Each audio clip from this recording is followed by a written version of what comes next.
Well, good evening and welcome to Tucker Carlson Tonight. Donald Trump's presidency is now in its third week, and the battle to push through his agenda is only escalating in its relentless ferocity. Tomorrow, the Ninth Circuit Court of Appeals will weigh whether to continue blocking the president's executive order on immigration. We'll discuss that order with Piers in just a minute. But first, with each passing day, the war between the press and the president grows more intense. Today, the president tweeted this: "The failing New York Times writes total fiction concerning me. They have gotten it wrong for 2 years and now are making up stories and sources." And this morning he tweeted this: "Any negative polls are fake news, just like the CNN, ABC, NBC polls in the election. Sorry, people want border security and extreme vetting." Well, one media outlet with a particularly antagonistic relationship toward the president is CNN, the cable news network, which Trump labeled fake news more than once. Piers Morgan is editor-at-large with DailyMail.com. He's the former face of CNN. And by the way, he won Celebrity Apprentice back when a certain future president was its host. He joins us now from L.A. Piers Morgan, thanks for joining us. Pleasure. So, that just shows what good judgment he has, right? Yes, and I always forget that, but what a cool thing to have on your CV. So I remember well when you were the face of CNN. I watched your show a lot. I didn't always agree with you, but I always thought you were straightforward. If you thought something, you just kind of put it out there and said it. So you left 3 years ago. Since then, thanks to WikiLeaks, we've learned a lot of detail about CNN colluding with the Democratic Party during this election. Were you shocked by it? I was a bit, yeah. I mean, I don't know how directly involved CNN were, but I do know that when you look at what happened with Donna Brazil and some of the other characters involved, it stank, frankly. And, you know, it brought to light, I think, Donald Trump's main beef with the media, which is that it's a two-way street, this question of respect and honesty. Yeah. And he has felt for quite some time, I think, that a lot of people in the mainstream media, for want of a better phrase, are absolutely determined to bring him down. And I think he's got a point. I think some of them absolutely are. And they were in the tank for Hillary Clinton. Their candidate didn't win. And now they are utterly determined to bring the Trump presidency crashing down. So you have a war between the media and the White House, the like of which I've certainly never seen before. And it's pretty dangerous all round. So I think there's a difference, though, between having a perspective and stating it clearly, as you do, as I try to, and in a subterranean way that's cloaked from public view, coordinating with the political party. So we learned in WikiLeaks the Donna Brazil story, as you know, where she got the debate questions ahead of time. We also found out that the DNC research director was consulted by CNN for questions to ask Ted Cruz. A Clinton staffer implied that the politics producer at CNN was, quote, a friend and an ally. And then you have the chief political analyst at CNN emailing John Podesta and saying, quote, "You are a TV star. I've been in GOP hell." I mean, it really seems like there is a special connection between CNN, not just all media, but CNN and that party. Did you notice that when you worked there?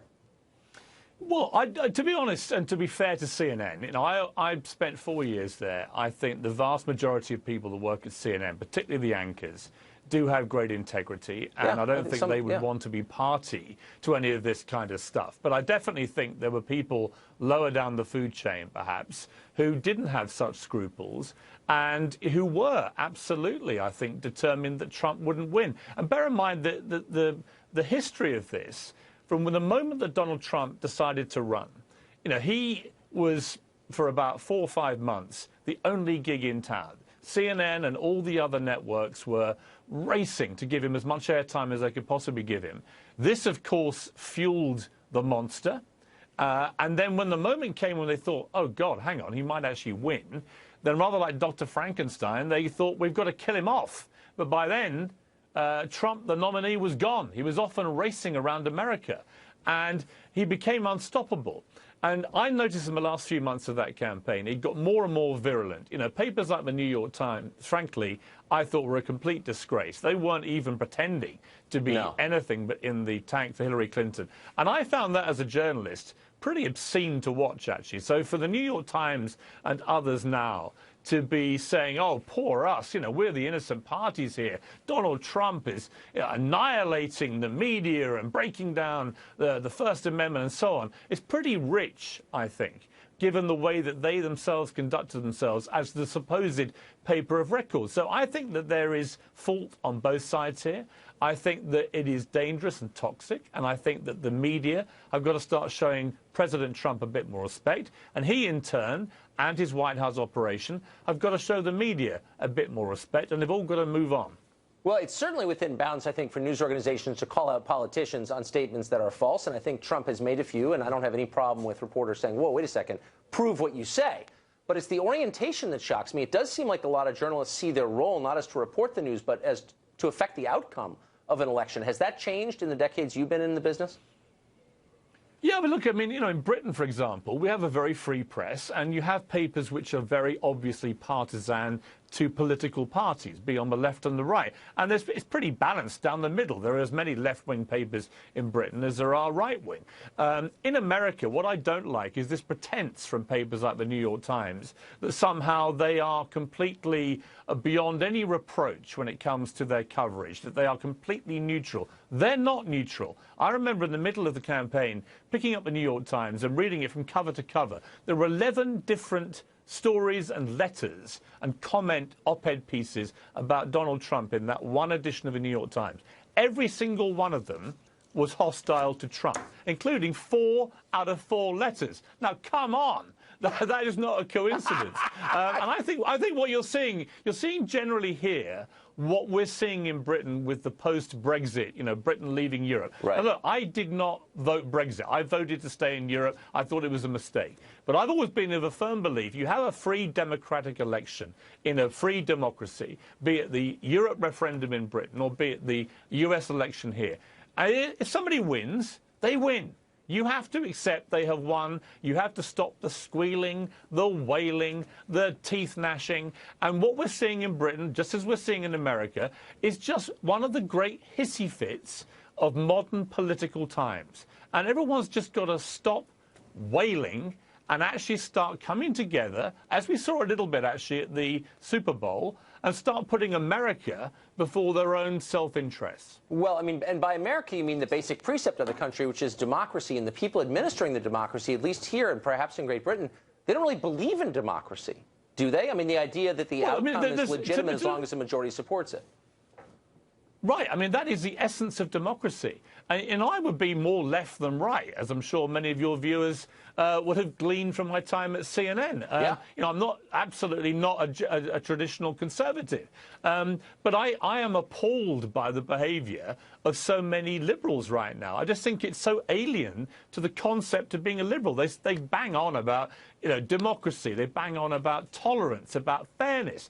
And yet they're behaving exactly the same way that they warned us all that Donald Trump and his supporters would behave if and when, as they assumed, he lost. And I just don't think you can do that. I also think, knowing Trump as I've done for 10 years very well, it's completely the wrong way to go about trying to defeat him. If I was on the left, I would surely by now be trying to work out how have we lost to somebody like Donald Trump, who's a non-politician. He wasn't even a guy with any military experience. He's come out of nowhere as a business guy and a TV star, and he's become the President of the United States.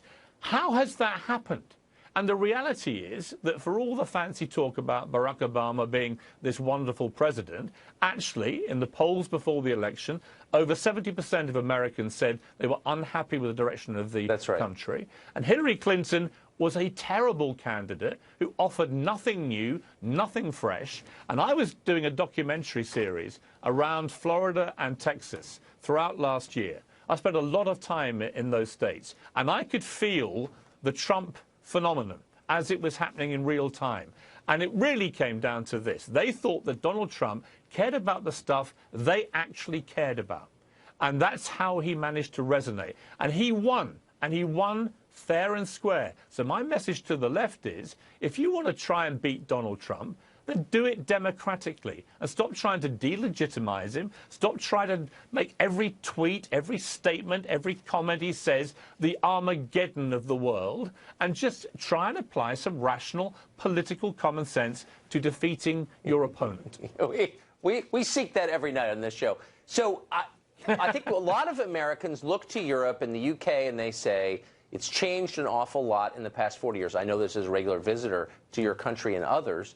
And it hasn't gotten better, and part of the reason it hasn't gotten better is because of the immigration policies in Europe. Those countries are more divided, they're more dangerous, they're less happy, and they're poorer. How do we, I know you're against the president's executive orders on immigration, but how do we prevent what's happened in the UK and Sweden and Germany and France from happening here?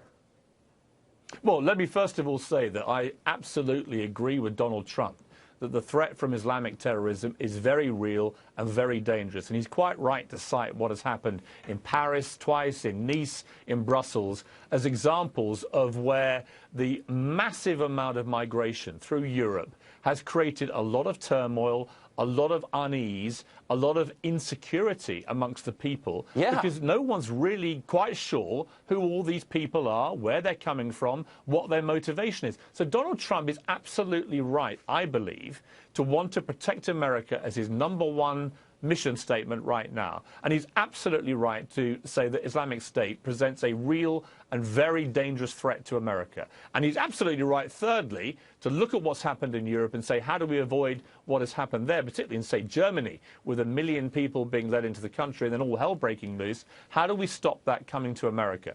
Where I disagree with him is just in the implementation of this ban, where it seemed to me perverse to not include countries like Saudi Arabia and Pakistan and Egypt and others, which foment so much terrorism.